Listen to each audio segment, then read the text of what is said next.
Hi everybody, welcome back to Aviation, and today I have great news.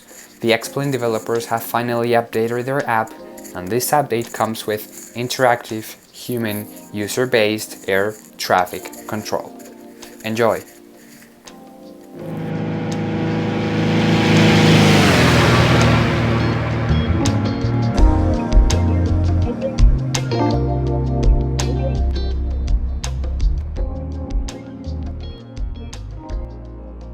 So yes, this is version 11.7.0 and we have ATC, but also we have now the Cirrus SR22 available for non-subscribers, which is great, but let's focus on air traffic control.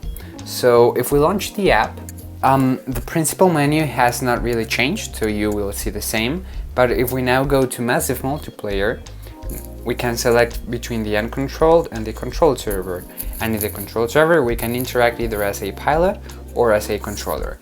If we want to interact as a pilot, the menu remains the same, except that if you want to fly at a controlled airport, you require a flight plan. So let me show you right here when this page loads, that if, for example, I were to fly at Seattle, maybe, which is usually controlled, yes, controlled airspace, I get this message. Kilo Sierra Echo Alpha requires a flight plan and ramp start since it's under air traffic control. So basically I need a flight plan, which I can create only by selecting another waypoint like this. And that's all, but the airport requires a flight plan. Apart from that, if the airport is uncontrolled, you don't require a flight plan, and these two pages do not change at all. Now the cool part of this is that you can be an air traffic controller. So basically you can change here from pilot to controller and you get to this page.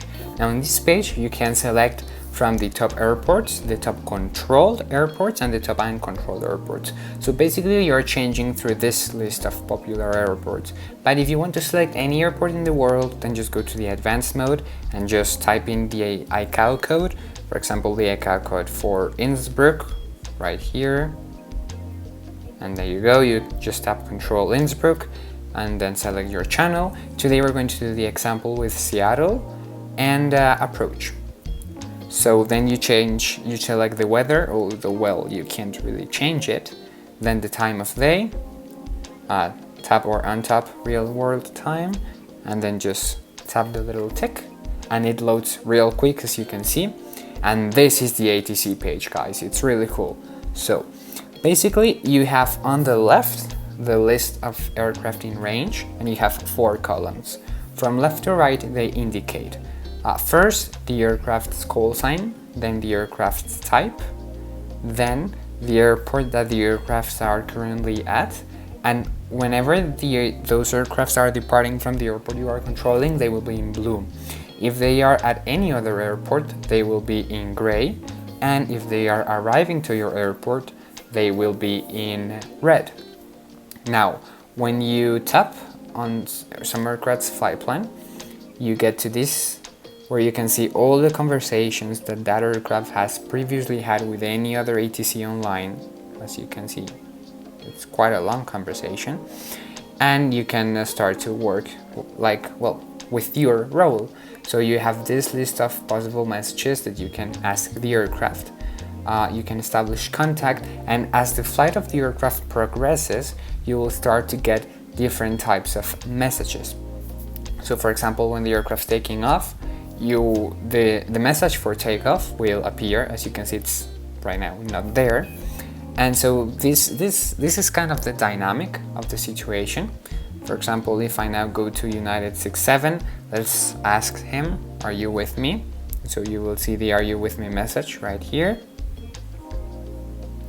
And I can tap repeat last transmission. I can even vote to ban the player.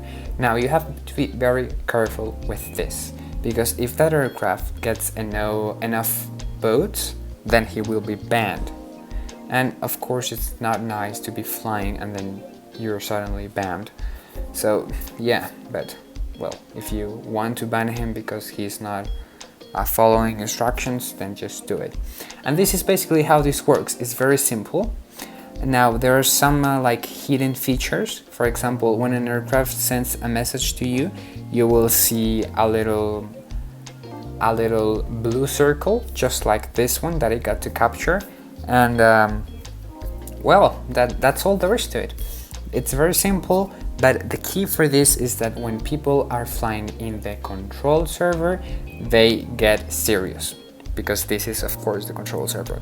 If they are flying in the uncontrolled server, then you can do your maneuvers and break the speed of sound with a 737, you know, fly upside down in a Cessna 172, do all that in the uncontrolled server. But when you are on the control server, you got to be serious. That's everything I can say. X-Plane has had a very nice update right here, and well, this is it.